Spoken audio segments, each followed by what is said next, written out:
کوئی فدا ہے بن دیکھے دیدار کا عالم کیا ہوگا.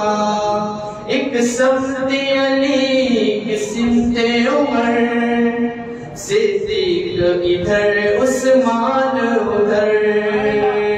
ایک سمت علی ایک سمت عمر، صدیق ادھر عثمان ادھر. ایک سمت علی ایک سمت عمر، صدیق ادھر عثمان ادھر. ان جگمگ جگمگ جگمگ تاروں میں، ان جگمگ جگمگ جگمگ تاروں میں، مختار کا عالم کیا ہوگا. مختار کا عالم کیا ہوگا. ہر کوئی فدا ہے بن دیکھے دیدار کا عالم کیا ہوگا. ہر کوئی فدا ہے بن دیکھے دیدار کا عالم کیا ہوگا. جب ان کے گدا بھر دیتے ہیں شان زمانے کی چولی. جب ان کے گدا بھر دیتے ہیں شان زمانے کی چولی. جب ان کے گدا بھر دیتے ہیں شان زمانے کی چولی. محتاج کا جب یہ عالم ہے، محتاج کا جب یہ عالم ہے، مختار کا عالم کیا ہوگا. مختار کا عالم کیا ہوگا. ہر کوئی فدا ہے بن دیکھے دیدار کا عالم کیا ہوگا. ہر کوئی فدا ہے بن دیکھے دیدار کا عالم کیا ہوگا. طیبہ سے ہوائیں آتی ہیں، بیکل کو سکون ملتا ہے. طیبہ سے ہوائیں آتی ہیں، بیکل کو سکون ملتا ہے. طیبہ سے ہوائیں آتی ہیں، بیکل کو سکون ملتا ہے. اس پار کا جب یہ عالم ہے، اس پار کا جب یہ عالم ہے، اس پار کا عالم کیا ہوگا. اس پار کا عالم کیا ہوگا. ہر کوئی فدا ہے بن دیکھے دیدار کا عالم کیا ہوگا. جب حسن تھا ان کا جلوہ نما، انوار کا عالم کیا ہوگا. مرحبا مرحبا مرحبا. آج کی سب خوشحال محفل پاک میں شرکت کا شرف رکھنے والے عزیزان گرامی مرحبا. میرے پیارے دوستوں اور بھائیوں، پیارے بچوں، السلام علیکم ورحمۃ اللہ وبرکاتہ.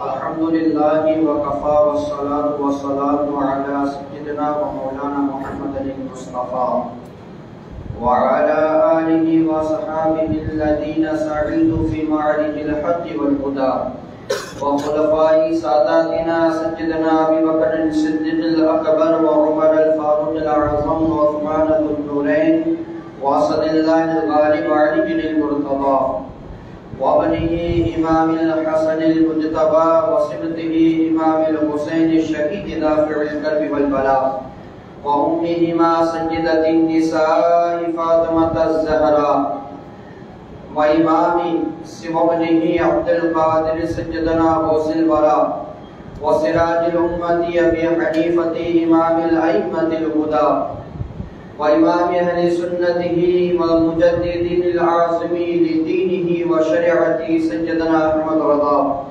وابنه الشيخ المفتي الأعظم مصطفى رضا وجميع أهل سنته وجماعته دائما أبدا أبدا. أما بعد فأعوذ بالله من الشيطان الرجيم. بسم الله الرحمن الرحيم. كنتم خير أمة أخرجت للناس تأمرون بالمعروف وتنهون عن المنكر. وقال رسول الله صلى الله تعالى عليه وسلم كلكم راع وكلكم مسؤول عن رعيته. صدق الله مولانا العظيم وصدق رسوله النبي الأمين المكين الكريم ونحن على ذلك لمن الشاهدين والشاكرين والحمد لله رب العالمين. آج ہم اور آپ اس عظیم الشان محفل پاک میں شرکت کا شرف حاصل کر رہے ہیں. اللہ تبارک و تعالیٰ کی بارگاہ میں دعا ہے کہ اللہ تعالیٰ ہم سب کی حاضری کو قبول فرمائے اور محفل پاک کے ختم ہونے سے پہلے ہم سب کا شمار بخش ہوئے میں فرمائے. میرے نوجوان ساتھیوں، میں نے خطبہ مسنونہ کے بعد ایک قرآن پاک کی تلاوت کا شرف حاصل کیا. سب سے پہلے اس قرآن پاک سے میں کیا بیان کرنا چاہتا ہوں مختصر طور پر میں بتا دیتا ہوں. اس آیت کریمہ سے میں آپ حضرات کو دعوت و تبلیغ کا کچھ پیغام دینا چاہتا ہوں. حضرات محترم، ذہن میں بے شمار ایسے موضوعات تھے کہ میں آپ حضرات کو اس پر بیان کروں. کہیں ذہن میں آتا تھا کہ حضور کی سیرت کے بارے میں بتاؤں. بہت سارے موضوعات ذہن میں تھے، مگر دل نے پھر یہ ارادہ کیا کہ جب آج اس مسجد میں موقع ملا ہے تو ہم سیرت رسول کے ساتھ ساتھ کچھ ایسے پیغامات بھی پہنچائے جائے جو اللہ کے رسول صلی اللہ علیہ وسلم نے ہم کو بتائے. اس لیے میں نے دعوت و تبلیغ کا جو موضوع اختیار کیا ہے. یہ کیوں موضوع اختیار کیا ہے؟ اس لیے کہ جب تک قوم کی نئی نسل کے سامنے اسلام کی عظیم تاریخ کو زبان و بیان یا قلم و لسان سے پیش نہ کیا جائے، اس وقت تک وہ قوم اپنی تہذیبی، تمدنی، ایمانی، عرفانی روایات سے ناشنا و جاہل رہتی ہے. جب تک ہمیں نہیں پتا چلے گا کہ اسلام کیا ہے تب تک ظاہر ہے کہ ہم جاہل رہیں گے. اے میرے نوجوان ساتھیوں اور دوستوں، آج قوم کو بیدار کرنے کے لیے، اسلام کا پیغام پہنچانے کے لیے، مسلمانوں کے ایمان و عقیدے اور ان کی تہذیب و تمدن کی حفاظت کے لیے اسلامی تاریخی صداقتوں کا آئینہ ان کے سامنے رکھنا نہایت ضروری اور اخلاقی فریضہ بھی ہے. میرے نوجوان ساتھیوں، بتانے کا مقصد یہ ہے کہ آج میرا جو موضوع ہے وہ تعلیم و تربیت، دعوت و تبلیغ کے متعلق کچھ باتیں آپ حضرات تک پہنچانی ہے. میرے دوستو، رب العالمین احکم الحاکمین کی جانب سے ہمارے سروں پر ایک اہم ذمہ داری یہ رکھی گئی ہے کہ ہم اسلام کا پیغام دوسروں تک پہنچائیں.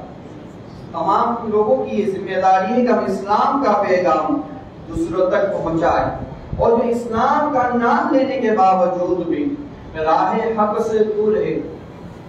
زبان سے اسلام کو قبول کر لیا مگر شریعت کا پتہ نہیں، اسلام کیا ہے اس کا کوئی نالج نہیں، تو ضروری ہے کہ ایسے لوگوں کو راہ حق دکھایا جائے، انہیں اچھا راستہ دکھایا جائے، اسلام کی نالج دی جائے.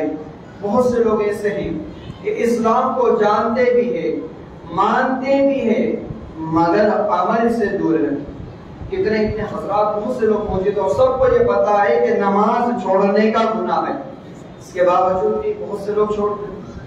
روزہ توڑنے کا کیا گناہ ہے، نہ رکھنے کا کیا گناہ ہے، اس کے باوجود بھی لاپرواہی و کوتاہی کرتے ہیں اور روزہ بھی نہیں رکھتے. تو وہ لوگ جو اسلام کو جانتے ہیں مانتے ہیں مگر عمل سے دور ہیں، تو ایسے لوگوں کو عمل خیر کی دعوت دینا یہ بھی ہماری ذمہ داری ہے۔ اور یہ میں نہیں بتاتا ہوں، رب تعالیٰ اپنے مقدس کلام میں ارشاد فرماتا ہے اعوذ باللہ من الشیطان الرجیم کنتم خیر امت اخرجت للناس تأمرون بالمعروف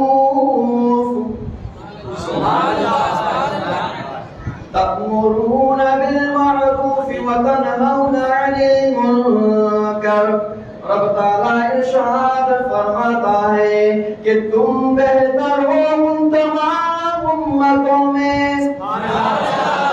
کون سی امت؟ ہمارے نبی کی امت سے پہلے بہت ساری امتیں اس دنیا میں تشریف لائے۔ میرے نوجوان ساتھیوں، سب سے پہلے حضرت آدم علیہ السلام ہے۔ اگر میں آپ حضرات سے یہ سوال کروں کہ دنیا کا سب سے پہلا انسان کون ہے، آپ اپنی زبان سے بے ساختہ پکار اٹھیں گے But do you know who was the first man of the world؟ کیا آپ لوگ جانتے ہیں کہ دنیا کا سب سے پہلا انسان کون ہے؟ تو ہمارا بچہ جواب دے گا اور yes I know the first man of the world he was Adam peace be upon him۔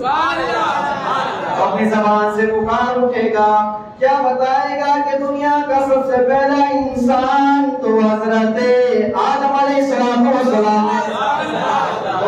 حضرت آدم علیہ السلام میں بچہ جواب دے گا۔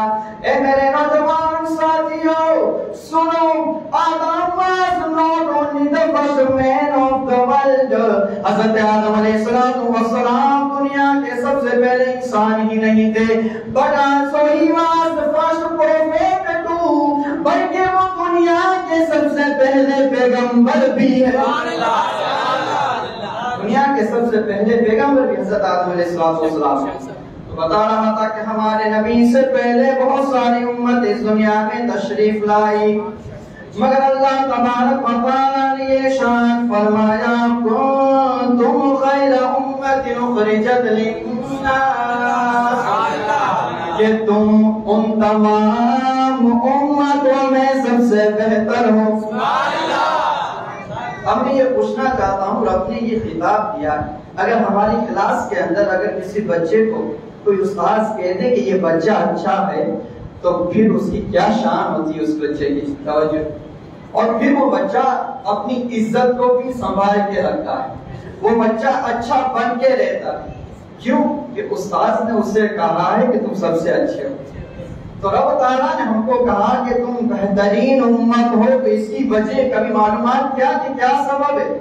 سب سے پہلے تو میں یہ بتا دوں کہ ہم اپنے آقا کی امت میں ہیں، اللہ کے رسول صلی اللہ تعالیٰ علیہ وسلم کی امت میں ہمارا شمار ہوتا ہے، تو رب تعالیٰ اپنے حبیب سے اتنی محبت فرماتا ہے کہ اس امت کو سب سے زیادہ افضل بنا دیا۔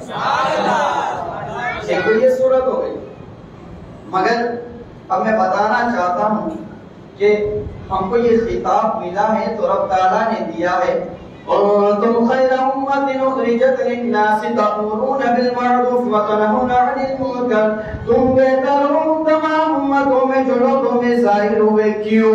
تو رب تعالیٰ کے ارشاد فرماتا ہے تأمرون بالمعروف وتنهون عن المنکر، اس لیے کہ تم بھلائی کا حکم دیتے ہو برائی سے منع۔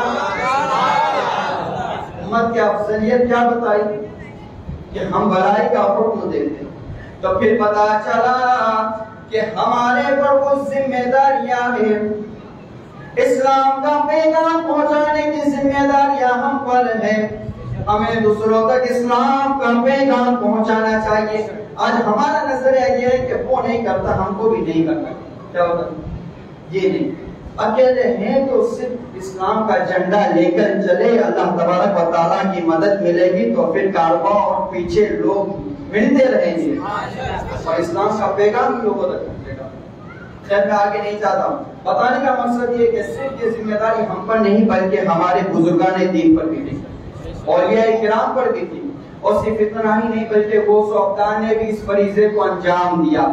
اور آگے چلیں، تابعین صحابہ کرام نے بھی اسلام کا پیغام دوسروں تک پہنچایا، اور آگے چلے انبیاء کرام نے بھی اسلام کا پیغام دوسروں تک پہنچایا۔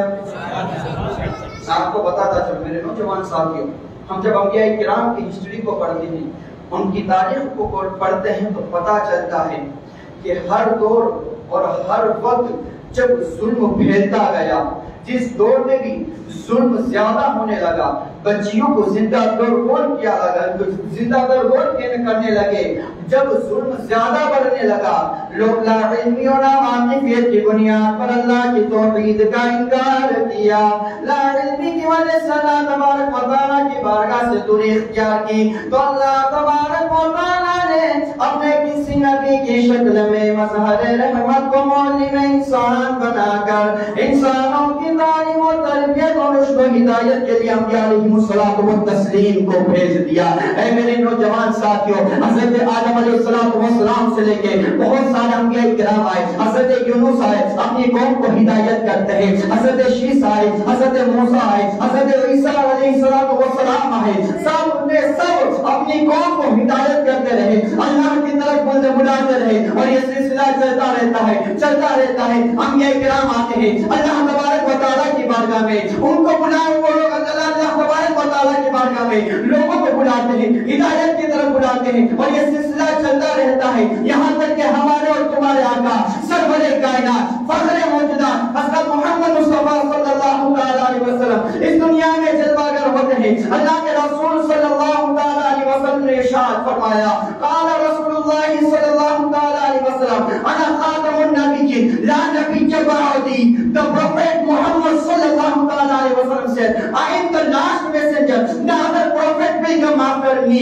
میرے بعد کوئی نیا نبی نہ ہوگا، میرے بعد کوئی نیا رسول جلوہ گر نہ ہوگا۔ اسی پر امام الکلام کلام الامام امام احمد رضا خان سے بڑے بھی رضی اللہ تعالیٰ عنہ نے بڑے ہی کی سرزمین سے پکار اٹھے، بجھ گئی جس کے آگے سبھی مشعلیں، شمع کو لے کر آیا ہمارا نبی، کرنو بدری رسولت کی ہوتی رہی، چاند بدری کا نکلا ہمارا نبی۔ یہ سلسلہ چلتا رہا، انبیاء کرام کا سلسلہ چلتا رہا، وہ اسلام کا پیغام لوگوں تک پہنچاتے رہے۔ میرے نوجوان ساتھی، جب ہم تاریخ کا مطالعہ کرتے ہیں تو پتہ چلتا ہے کہ کیا اسلام کا پیغام پہنچانا آسان ہے؟ آج آپ لوگ اپنی آنکھوں سے مشاہدہ کرتے ہیں کہ علماء کرام، مشاہدہ نظام، ذہنی نظام، ان کو کتنی تکالیف ہوتی ہے، اور تکالیف کو برداشت اس لیے کرتے ہیں کہ دین کا پیغام آپ تک پہنچانا ہے، آپ تک دین کا پیغام پہنچانا ہے، اس لیے اتنی تکالیف کو برداشت کرتے ہیں۔ اب کیا یہ سب نہیں ہو رہا؟ اب تاریخ کا مطالعہ دیکھیں میرے نوجوان ساتھیوں، آپ انبیاء کرام کی تاریخ کو پڑھیں گے تو پتہ چلے گا کہ انبیاء کرام اس دنیا میں آئے ہیں تو الگ الگ جگہ پر سب انبیاء کرام کی پیدائش الگ الگ جگہ پر ہوئی، ہمارے آقا کی پیدائش بھی الگ جگہ پر ہوئی، مگر اب میں آپ کو شروع سے بتاتا چلوں تاکہ اندازہ ہوگا کہ اللہ کے رسول صلی اللہ علیہ وسلم نے دین اسلام کو پھیلانے کے لیے کتنی مشقتوں کا سامنا کیا۔ آپ دیکھیں حضرت آدم علیہ السلام سے لے کر حضرت یعقوب علیہ السلام تک کی زندگی کا مطالعہ کریں گے، ان کے انبیاء کرام کی ہسٹری کو پڑھیں گے اور معلوم کریں گے کہ ان کی پیدائش کہاں ہوئی، تو پتہ چلتا ہے کہ حضرت آدم سے لے کر حضرت یعقوب تک تمام انبیاء علیہ السلام عراق کی سرزمین پر تشریف لائے۔ کون سی سرزمین پر تشریف لائے؟ عراق کی سرزمین پر تشریف لائے۔ پھر حضرت یعقوب علیہ السلام کے عراق سے ہجرت کرنے کے بعد سے لے کر حضرت عیسیٰ علیہ السلام تک جتنے بھی انبیاء علیہ السلام تشریف لائے تو وہ مصر و فلسطین کی سرزمین پر آئے۔ کون سی سرزمین پر؟ اب میرے نوجوان ساتھیوں اور بزرگوں، اب دیکھیں ان کی زمینیں کیسی تھی، وہ جہاں پیدا ہوں وہاں کا ماحول کیسا تھا؟ تو میرے نوجوان ساتھیوں، جب ہم جغرافیائی سطح پر انبیاء کرام کی ہسٹری کا مطالعہ کرتے ہیں اور ان کی زمین کا معلومات کرتے ہیں کہ وہ زمینیں کیسی تھی، تو پتہ چلتا ہے کہ عراق اور مصر اور فلسطین کی سرزمینوں تو نہایت نرم زمینیں تھی، بہت ہی پیاری زمینیں تھی، محبتوں کی زمینیں تھی۔ عراق اور مصر اور فلسطین کی زمینیں تو رحمتوں کی زمینیں تھی، پھلوں کی زمینیں تھی، دریاؤں کی زمینیں تھی، پہاڑوں کی زمینیں تھی، الفتوں کی زمینیں تھی، مگر ہمارے اور تمہارے آقا سرور کائنات فخر موجودات حضرت محمد مصطفیٰ صلی اللہ تعالی علیہ وسلم کو جو زمین دعوت دی گئی اور جس سرزمین پر اسلام کا پیغام پہنچانے کی بات آئی، جس سرزمین پر آپ کی بعثت ہوئی، وہ نہایت ہی سخت زمین تھی، بہت ہی دشوار زمین تھی۔ ارے مکہ کی وہ زمین جسے قرآن مقدس نے وادی گیری دی زرعین کے نام سے اپنا اندر محفوظ کر لیا ہے۔ مکہ کی زمین بھی پتھر کی، لوگوں کے دل بھی پتھر کے، لوگوں کے ہاتھ میں بھی پتھر تھے۔ ایسی سرزمین پر اللہ تبارک و تعالیٰ نے اپنے حبیب کو حکم دیتا ہے، اے میرے پیارے محبوب، جاؤ ان پتھروں کو درد دل عطا کرنا، ان پتھروں کو نالے نیمے شبیر عطا کرنا، ان پتھروں کو سوز محبت عطا کرنا، ان پتھروں کو ہمدردی کا جذبہ عطا کرنا، ان پتھروں کو انسانیت کا شعور عطا کرنا۔ اللہ کے رسول صلی اللہ علیہ وسلم اسلام کا پیغام پہنچاتے ہیں، 40 سال کے بعد اعلان نبوت فرماتے ہیں۔ میرے نوجوان ساتھیوں، 40 سے لے کر 63 سال 23 سال کی زندگی ہوتی ہے۔ میرے نوجوان ساتھیوں، آپ ذرا اندازہ کیجئے، اللہ کے رسول صلی اللہ علیہ وسلم نے اپنی 23 سال کی مختصر سی مدت میں ان پتھروں کو آسمان سے زیادہ بلند کر دیا۔ اس لیے تو کسی شاعر نے فرمایا کہ ایک عرب نے آدمی کا بول بالا کر دیا، خاک کے ذروں کو ہم دوشے سریا کر دیا۔ نعرہ تکبیر، اللہ اکبر، نعرہ تکبیر، اللہ اکبر، نعرہ رسالت، یا رسول اللہ۔ آپ ذرا اندازہ کیجئے، اللہ کے رسول صلی اللہ علیہ وسلم کو جو زمینیں دی گئی وہ کتنی سخت تھی۔ اگر زمینیں سخت ہوتی تو کوئی بات نہیں، وہاں کے لوگ بھی سخت تھے، لوگوں کے دل بھی پتھر کے تھے، لوگوں کے ہاتھ میں بھی پتھر تھا۔ اسی سرزمین پر اللہ کے رسول صلی اللہ علیہ وسلم کی اسلام کی بنیاد رکھی، اسلام کا پیغام لوگوں تک پہنچایا۔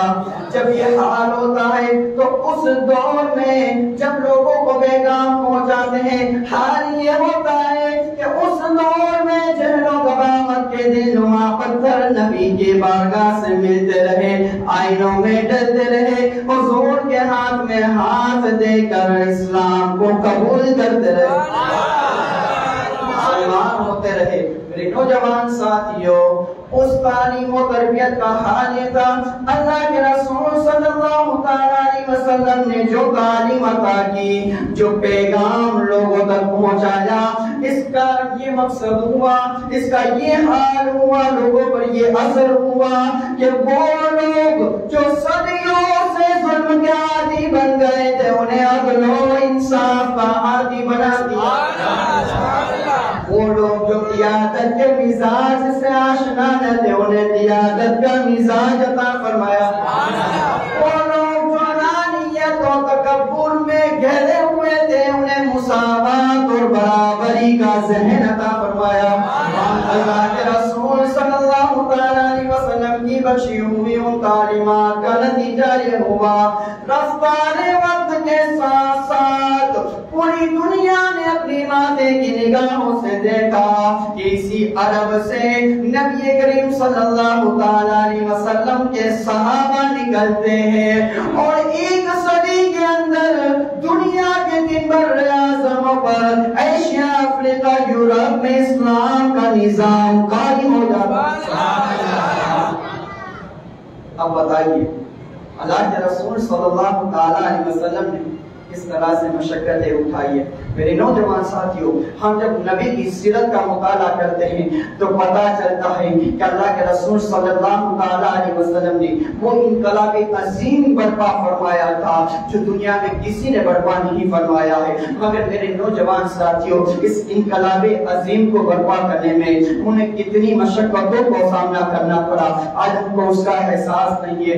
نبی اکرم صلی اللہ علیہ وسلم کو مصائب کے کینہ سے گزرنا پڑا، آج ہم کو اس کا احساس نہیں ہے۔ ارے میرے پیارے نوجوان ساتھیوں، آپ نبی کی زندگی کا مطالعہ کریں، پتہ چلے گا کہ اللہ کے رسول صلی اللہ علیہ وسلم ہر روز تعلیم و تربیت اور رشد و ہدایت کا پھول لے کر جاتے تھے اور پتھر کھا کے واپس آتے تھے۔ اے میرے نوجوان ساتھیوں، آج ہم کو اس کا احساس نہیں ہے۔ ہم کسی مسلمان کے گھر میں پیدا ہوتے ہیں، آتا ہے کوئی آذان پڑھ دیتا ہے، تو کبھی آپ نے سوچا ہے کہ ہم اسلام میں مسلمان بنے ہیں، ہمیں اسلام کی دولت ملی ہے تو ہمارے بچوں کو وہ تربیت بھی دینی چاہیے، اسلام کا نالج بھی دینا چاہیے۔ آج ہمارے نوجوانوں کا حال یہ ہے کہ یہاں وہاں ٹہلتے ہوئے نظر آتے ہیں، آذان ہوتی ہے مسجد میں نہیں آتا ہے۔ اب میرے نوجوان ساتھیوں، ہمارے مسلمانوں کو کیا ہو گیا ہے کہ کپڑے پہننے کا بھی ڈھنگ نہیں ہے، کھانے کا بھی طریقہ نہیں پتا ہے، جبکہ اسلام نے کھانے کا طریقہ بھی بتایا ہے،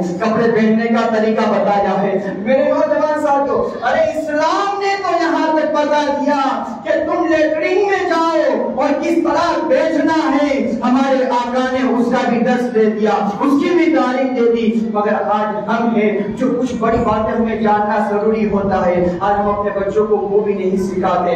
میرے نوجوان ساتھیوں، سب سے بڑی بات ہے آپ اپنے بچوں کو نمازی بنائیں۔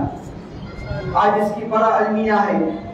ابھی میں دیکھتا ہوں کہ سیدی سید کی جالی میں بھی امامت کر رہا ہوں۔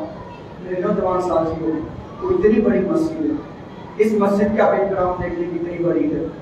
کیا اس دور میں جو بزرگان دین مسجد بناتے تھے تو کیا شہرت کے لیے بناتے تھے، کیا نام کے لیے بناتے تھے؟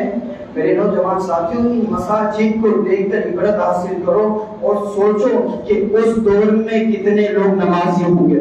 ابھی تو اتنی بڑی مسجد، میں سرکیش گیا ایک بار جانا ہوا ہے، وہاں دیکھا اتنی عالیشان مسجد، جامع مسجد دیکھ لو۔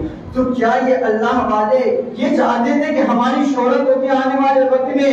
نہیں، بتانے کا مقصد یہ ہے، یہ مساجد ہمیں بتا رہی ہے کہ اس دور میں ہر گھر کا ہر شخص مسجد میں نماز پڑھنے کے لیے آتا ہوگا، اس لیے جگہیں تنگ پڑتی ہوگی، اس لیے مسجدوں کا دائرہ بڑا کرنا پڑتا ہوگا، وسیع کرنا پڑتا ہوگا۔ اور ہم بزرگان دین کو کوئی شوق نہیں تھا۔ آج اگر ہم مسجد بناتے ہیں تو کہیں نہ کہیں نشوونما ہوتی ہے، یہ ہوتا ہے کہ ہماری مسجد عالی شان دکھائی دے گی، ایسی ہوگی، یہ ہوگا، لوگ آئیں گے دیکھیں گے ارے وہاں اس مسجد میں تو ایسی بھی ہے۔ مگر اس دور میں ایسا نہیں تھا، اس دور میں ایسا نہیں تھا۔ بزرگان دین جو مسجد بناتے تھے، اس لیے آج بھی دیکھ لیجیے جو پرانی مسجد ہے وہ کس طرح سے جگمگاتی ہوئی نظر آتی ہے، کتنی مضبوط ہے۔ 400 450 500 سال ہو جاتے ہیں، زلزلہ آتا ہے مگر مسجد میں کچھ نہیں ہوتا ہے۔ ہمارے گھر کی اینٹ کے اینٹ بچ جاتی ہے، کچھ ہوگی تو کیا حالت ہو جاتی ہے، مگر آپ ہماری مسجدوں کو دیکھ لیجیے، اس لیے کہ بزرگان دین نے بنائی ہے، اخلاص سے بنائی ہے، محبت کے ساتھ بنائی ہے، تو پتہ چلتا ہے کہ اس دور میں کتنے نمازی ہوں گے۔ مگر آج ہمارا حال یہ ہے کہ ہم نماز بھی نہیں پڑھتے ہیں۔ میرے نوجوان ساتھیوں، میں یہ درس آخر میں دینا چاہتا ہوں کہ ہمیں اپنے بچوں کو دین کا نالج سکھائیں۔ اگر دین کا نالج ہوگا، اسلام کا نالج ہوگا تو آپ کا بچہ کبھی گمراہ نہیں ہوگا، آپ کا بچہ کبھی بے راہی کے راستے پر نہیں بھٹکے گا۔ میرے نوجوان ساتھیوں، اللہ کے رسول صلی اللہ علیہ وسلم کی زندگی کو دیکھیں، آخری پیغام دینا چاہتا ہوں 5 منٹ کے۔ میرے نوجوان ساتھیوں، آج ہم جو نمازوں میں سستی کرتے ہیں، صحابہ کرام کو دیکھیں وہ کس طرح سے نبی سے محبت کرتے تھے، ہم بھی تو محبت کرتے ہیں، مگر کیا ہم صبح اٹھ کر نماز کے لیے آ سکتے ہیں؟ ہماری محبت کہاں تک ہے؟ حضور فرماتے ہیں، اللہ کے رسول صلی اللہ علیہ وسلم نے ارشاد فرمایا، قرۃ عینی فی الصلاۃ، کہ میری آنکھوں کی ٹھنڈک نماز میں ہے۔ کیا فرمایا؟ میرے نوجوان ساتھیوں، ایک واقعہ میں آپ کو بتاتا ہوں۔ حضرت خبیب بن عدی رضی اللہ تعالیٰ عنہ عاشق رسول ہیں، اللہ کے رسول صلی اللہ تعالیٰ علیہ وسلم کو ایمان لائے اور اللہ کے رسول صلی اللہ تعالیٰ علیہ وسلم کی بارگاہ میں رہتے ہیں۔ ایک مرتبہ اللہ کے رسول صلی اللہ تعالیٰ علیہ وسلم نے انہیں جاسوس کے لیے دوسری جگہ بھیجتے ہیں کہ جاؤ حالات دیکھیں، کیونکہ اس دور میں یہ معاملہ ہوتے تھے کہ اسلام اور مسلمانوں کے بہت سارے دشمن تھے، تو حضور نے فرمایا کہ جاؤ اس جگہ جاؤ اور جائزہ لو، پتہ کرو کہ کیا معاملہ ہے۔ حضرت خبیب بن عدی رضی اللہ تعالیٰ عنہ اور چند صحابہ کرام ان کے ساتھ ہیں، وہ جاتے ہیں جاسوس کرنے کے لیے، مگر کیا ہوتا ہے جیسے ہی آگے جاتے ہیں تو کفار قریش اور مسلمان کے جو دشمن تھے انہوں نے ان کو گھیر لیا، انہیں پکڑ لیا اور انہیں اسیر بنا لیا، انہیں قیدی بنا لیا، انہیں لے جاتے ہیں۔ لے جانے کے بعد ان کے ساتھ ایسے ایسے سلوک اور ایسا رویہ پیش کرتے ہیں، انہیں تکالیف دیتے ہیں۔ میرے نوجوان ساتھیوں، بہت سے صحابہ کرام اس میں شہید ہو جاتے ہیں۔ حضرت خبیب بن عدی رضی اللہ تعالیٰ عنہ چونکہ سپہ سالار تھے تو انہوں نے کہا کہ ان کو ایسے موت نہیں دینی بلکہ عبرتناک دے تاکہ لوگ اسلام کی طرف جانے سے ڈر جائیں۔ حضرت خبیب رضی اللہ تعالیٰ عنہ کو تخت دار پر لٹایا جاتا ہے۔ جب تخت دار پر انہیں لٹایا گیا اور انہیں طرح طرح کی اذیتیں دی گئی، انہیں نیزے مارے جاتے، جسم میں طرح طرح کی تکالیف دی جاتی۔ حضرت خبیب رضی اللہ تعالیٰ عنہ وہ ایسے ہی لٹکے ہوئے تمام مشقتوں اور مصیبتوں کا سامنا کرتے ہیں۔ ایک کفار قریش آتا ہے اور آنے کے بعد کہتا ہے کہ تمہیں تو یہاں اتنی تکلیف دی جا رہی ہے اور تم جس پر ایمان لائے وہ تو امن و سکون کے ساتھ بیٹھے ہیں۔ حضرت خبیب بن عدی رضی اللہ تعالیٰ عنہ کا جواب سنیں۔ حضرت خبیب بن عدی رضی اللہ تعالیٰ عنہ کیا ارشاد فرماتے ہیں؟ حضرت خبیب بن عدی رضی اللہ تعالیٰ عنہ فرماتے ہیں کہ اے سنو، یہاں مجھے شہید کر دیا جائے، میرے جسم کے ٹکڑے ٹکڑے کر دیا جائے، مگر مجھے برداشت نہیں کہ نبی کے پیر میں کانٹا بھی چبھ جائے۔ کیا فرمایا؟ کہ مجھے یہ برداشت نہیں کہ نبی کے پیر میں کانٹا بھی چبھ جائے۔ آپ ذرا اندازہ کیجئے وہ کس طرح سے نبی سے محبت کرتے تھے۔ اب آئیے آگے اور چلتے ہیں۔ حضرت خبیب بن عدی رضی اللہ تعالیٰ عنہ جب ان کو شہید کرنے کا وقت قریب آتا ہے تو کفار قریش ان کے پاس آتے ہیں اور آنے کے بعد کہتے ہیں کہ بتاؤ تمہاری آخری خواہش کیا ہے۔ حضرت خبیب بن عدی رضی اللہ تعالیٰ عنہ کے پاس جب یہ کفار قریش آتے ہیں اور کہتے ہیں کہ آپ کی آخری خواہش کیا ہے تو میرے نوجوان ساتھیوں یہاں محفل میں آئے کچھ پیغام لے کے جاؤ۔ حضرت خبیب بن عدی رضی اللہ تعالیٰ عنہ فرماتے ہیں اگر تم میری آخری خواہش پوچھتے ہو تو سنو مجھے 2 رکعت نماز پڑھنے کی اجازت مل جائے۔ کیا ارشاد فرمایا کہ مجھے 2 رکعت نماز۔ اب ایسی پوزیشن ہے کہ ابھی ان کو قتل کر دیا جائے گا، شہید کر دیا جائے گا۔ ایسے حال میں انسان اپنے بیوی بچوں کو بلاتا ہے، اپنے گھر والوں کو بلاتا ہے۔ میرے نوجوان ساتھیوں وہ عاشق سچے رسول تھے، وہ عاشق رسول تھے۔ اب یہاں سے یہ پیغام لے کے جائے اور کچھ بات لے کے جائے۔ میرے نوجوان ساتھیوں ہم بھی محبت کرتے ہیں، ہم بھی دعویٰ کرتے ہیں، مگر ہماری محبت کتنی محبت ہے کہ صبح کی آذان ہوتی ہے، آواز تو آتی ہے مگر ہم ان کے مسجد کی طرف نہیں آتے۔ اللہ اکبر۔ جب پوچھا جائے کہ کیوں نہیں آئے تو بتاتے ہیں کہ اٹھ نہیں پاتا۔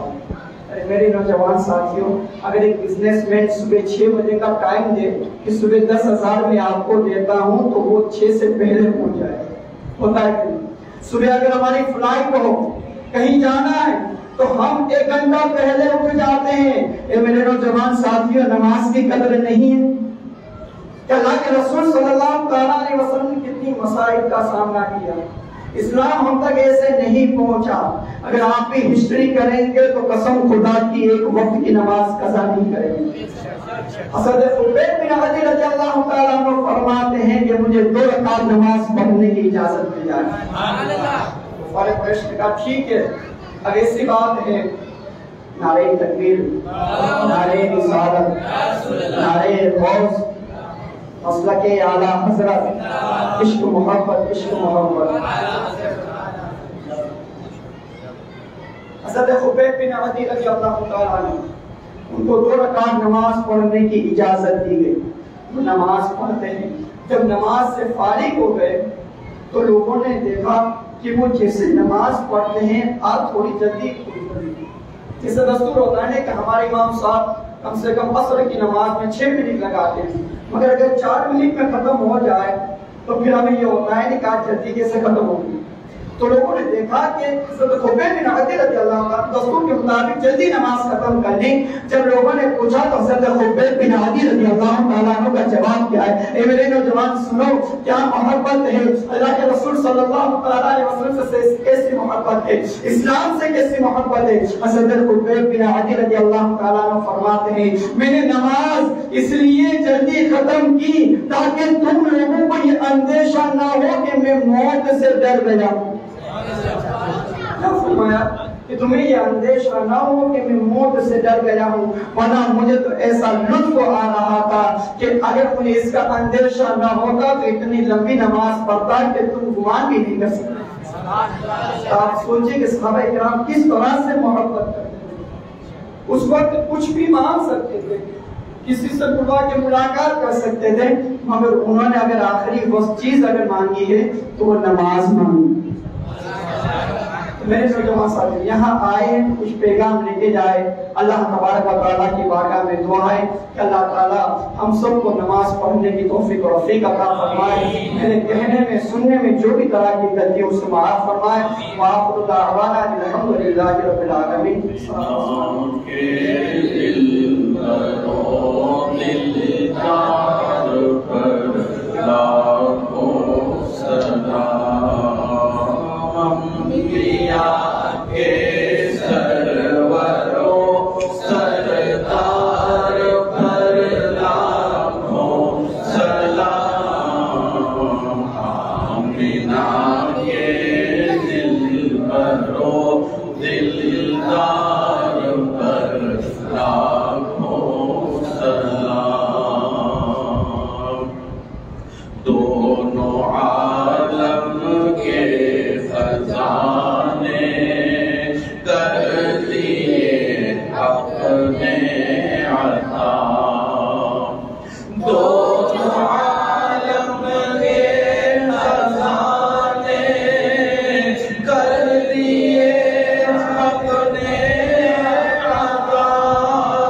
دلدار پر لاکھوں سلام انبیاء کے سرورو سردار پر لاکھوں سلام آمینہ دل کرو دلدار پر لاکھوں سلام الصلاة والسلام عليك يا رسول الله وعلى آلك وأصحابك يا حبيب الله الصلاة والسلام عليك يا نبي الله وعلى آلك وأصحابك يا نور الله بالله من الشيطان الرجيم بسم الله الرحمن الرحيم قل يا أيها الكافرون لا أعبد ما تعبدون ولا أنتم عابدون ما أعبد ولا أنا عابد ما عبدتم ولا أنتم عابدون ما أعبد لكم دينكم ولي دين بسم الله الرحمن الرحيم قل هو الله أحد الله الصمد لم يلد ولم يولد ولم يكن له كفوا أحد بسم الله الرحمن الرحيم قل هو الله أحد الله الصمد لم يلد ولم يولد ولم يكن له كفوا أحد بسم الله الرحمن الرحيم قل هو الله أحد الله الصمد لم يلد ولم يولد ولم يكن له كفوا أحد بسم الله الرحمن الرحيم قل أعوذ برب الفلق من شر ما خلق ومن شر غاسق إذا وقب ومن شر النفاثات في العقد ومن شر حاسد إذا حسد بسم الله الرحمن الرحيم قل أعوذ برب الناس ملك الناس إله الناس من شر الوسواس الخناس الذي يوسوس في صدور الناس من الجنة والناس بسم الله الرحمن الرحيم الحمد لله رب العالمين الرحمن الرحيم مالك يوم الدين إياك نعبد وإياك نستعين اهدنا الصراط المستقيم صراط الذين أنعمت عليهم غير المغضوب عليهم ولا الضالين بسم الله الرحمن الرحيم ألف لام ميم ذلك الكتاب لا ريب فيه هدى للمتقين الذين يؤمنون بالغيب ويقيمون الصلاة ومما رزقناهم ينفقون والذين يؤمنون بما أنزل إليك وما أنزل من قبلك وبالآخرة يوقنون أولئك على هدى من ربهم وأولئك هم المفلحون وإلهكم إله واحد لا إله إلا هو الرحمن الرحيم إن رحمة الله قريب من المحسنين وما أرسلناك إلا رحمة للعالمين ما كان محمد أبا أحد من رجالكم ولكن رسول الله وخاتم النبيين وكان الله بكل شيء عليما إن الله وملائكته يصلون على النبي يا أيها الذين آمنوا صلوا عليه وسلموا تسليما صلى الله على النبي الأمي وآله صلى الله عليه وسلم صلاة وسلاما عليك يا رسول الله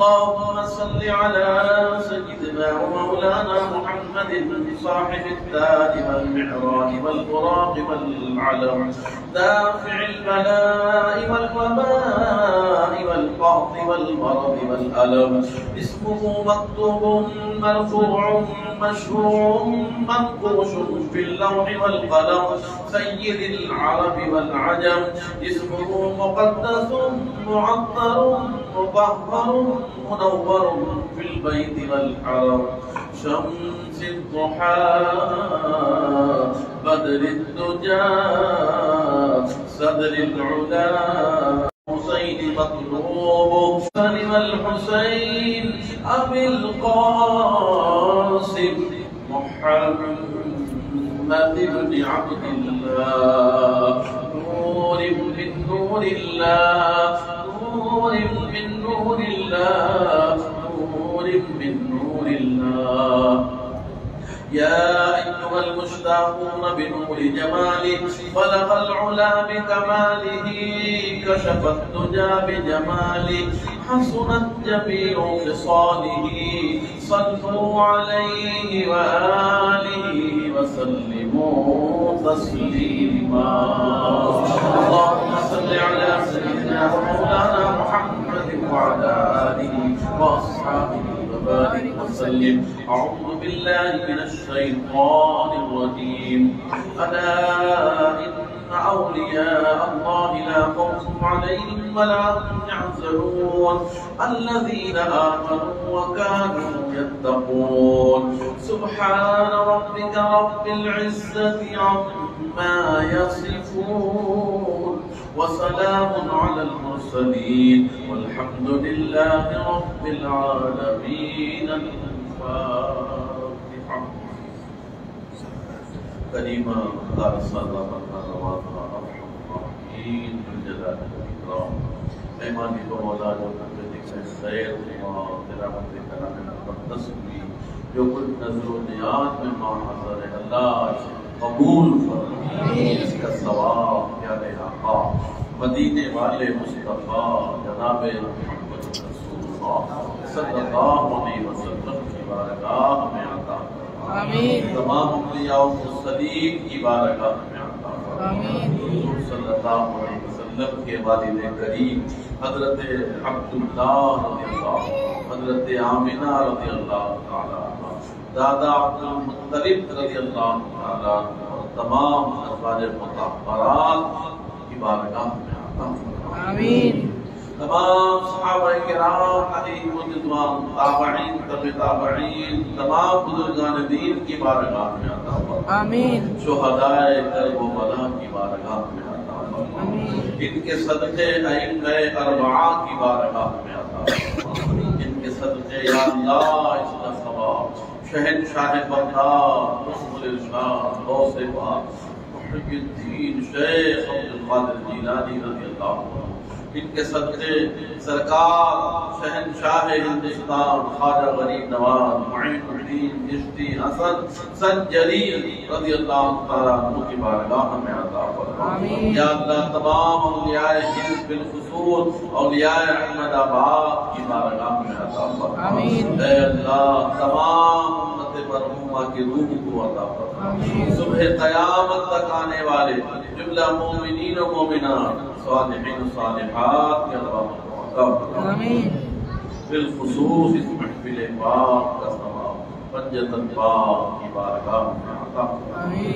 اے اللہ اسے اپنی بارگاہ میں قبول فرما اے اللہ اس محفل کی برکتوں سے ہم سب کو نیک متقی و پرہیزگار سچا عاشق رسول بنا یا اللہ نمازوں کا شوق عبادتوں کا جذبہ نصیب فرما ذکر و درود اور تلاوت قرآن کا شوق عطا فرما اے اللہ ماں باپ کی خدمت کرنے کی توفیق عطا فرما اپنے بڑوں کا ادب اور احترام اور چھوٹوں پر شفقت کرنے کی توفیق عطا فرما یا اللہ بیماروں کو شفا عطا فرما اے اللہ میلاد پاک کے صدقے بے اولاد کو نیک اولاد عطا فرما نافرمان اولاد کو ماں باپ کا فرما بردار بنا دے یا اللہ جو بے روزگار اپنے غیب سے روزی عطا فرما۔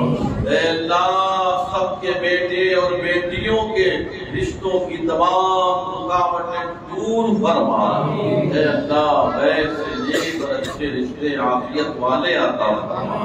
اے اللہ سب پر رحمت کی نظر فرما، سارے مسلمانوں پر رحمت کی نظر فرما۔ جہاں کہیں بھی مسلمان ہے اللہ سب کی جان مال عزت آبرو ایمان کی حفاظت فرما۔ اے اللہ اسلام کا بول بالا فرما، دشمنان اسلام کو شکست و زیر و ذلیل و رسوا فرما۔ اے رب کریم مالک و مولا ہم سب کی ہمارے والدین کی اور ساری امت کی مغفرت فرما۔ یا اللہ ہم سب کو دونوں جہان کی بھلائیاں عافیت کے ساتھ نصیب فرما۔ اے رب کریم مالک و مولا مسلمان بچے اور بچیوں کے امتحانات شروع ہو رہے ہیں، اے اللہ سارے بچوں کو کامیابی عطا فرما۔ اے اللہ امتحان دینا آسان فرما۔ یا اللہ دین دنیا کے امتحان میں کامیابی عطا فرما۔ یا اللہ ہمارے جامعہ کے طالب علم جو ابھی 2 دن پہلے امتحان دے کر گھر گئے اور ان کا انتقال ہو گیا ہے، یا اللہ ان کی مغفرت فرما۔ یا اللہ ان کی قبر پر رحمتوں کی بارش نازل فرما۔ یا اللہ ان کے گھر والوں کو صبر و عطا فرما۔ اے رب کریم مالک و مولا جن لوگوں نے یہ نظر و نیاز کا آج انتظام کیا، جنہوں نے آج سے پہلے کیا، جو آج کے بعد بھی کریں گے، جنہوں نے نیتیں کی ہیں، جتنے بھی حاضر ہیں اللہ سب کے صحت و تندرستی میں، ایمان و عمل میں، روزی میں، دکان و مکان میں اے اللہ خیر و برکت عطا فرما۔ اے مولا ہم سب کو بار بار حج نصیب فرما، بار بار پیچھے مدینے کا سفر نصیب فرما۔ مدِ خضرا کے سائے میں شہادت، جنت البقیع میں تربت، جنت الفردوس میں پیارے آقا علیہ السلام کی قربت نصیب فرما۔ کہتے رہتے ہیں دعا کے واسطے بندے تیرے کر دے پوری آرزو ہر بے کس و مجبور کی۔ ان اللہ و ملائکتہ یصلون علی النبی یا ایھا الذین آمنوا صلوا علیہ وسلموا تسلیما۔ اللهم صل علی سیدنا و مولانا محمد وعلی آلہ وأصحابه وبارك وسلم۔ سبحان ربك رب العزة عما يصفون وسلام على المرسلين والحمد لله رب العالمين بحق لا إله إلا الله محمد رسول الله۔ سرکار کی آمد مرحبا، سرکار کی آمد مرحبا، آقا کی آمد مرحبا، آقا کی آمد مرحبا، مولا کی آمد مرحبا، حضور کی آمد مرحبا، حضور کی آمد مرحبا، رسول کی آمد مرحبا، رسول کی آمد مرحبا، آقا کی آمد مرحبا، آقا کی آمد مرحبا، نبی کی آمد مرحبا، مکی کی آمد مرحبا، مدنی کی آمد مرحبا، عربی کی آمد مرحبا، عربی کی آمد مرحبا، حضور کی آمد مرحبا، حضور کی آمد مرحبا، مرحبا یا مصطفیٰ، مرحبا یا مصطفیٰ، مرحبا یا